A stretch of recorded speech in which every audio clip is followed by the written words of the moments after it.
নিজের ছবি প্রচারের কাজে ব্যস্ত অভিনেতা দেব। এদিকে গুরুতর অবস্থা রুক্মিণী। কি হলো অভিনেত্রীর? সম্প্রতি দেবের ধূমকেতু রিলিজ করেছে, যা রীতিমতো ব্লকবাস্টার ছবি।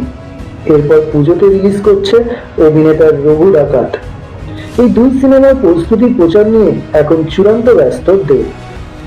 এদিকে অসুস্থ হয়ে শয্যাশায়ী রুক্মিণী মৈত্র। মুম্বাই থেকে কলকাতায় ফিরে অসুস্থ হয়ে পড়েছেন অভিনেত্রী।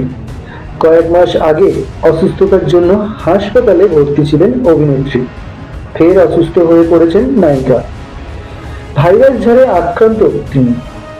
নিজের ইনস্টাগ্রামের স্টোরিতে একটি সেলফি পোস্ট করে লিখেছেন, ভীষণ কষ্টে আছি। ছবিতে তাকে দেখেই বোঝা যাচ্ছে তিনি ভালো মতো অসুস্থ। চোখে মুখে ক্লান্তির ছাপ স্পষ্ট। এদিকে রুক্মিণীর এই কষ্টের সময় পাশে নেই অভিনেতা দেব। তো বন্ধুরা, রুক্মিণীর এই কষ্টের সময় দেব পাশে না থেকে ঠিক করেছে নাকি ভুল?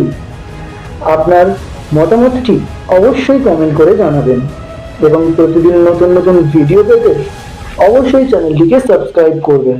ভিডিওটি শেষ পর্যন্ত দেখার জন্য ধন্যবাদ।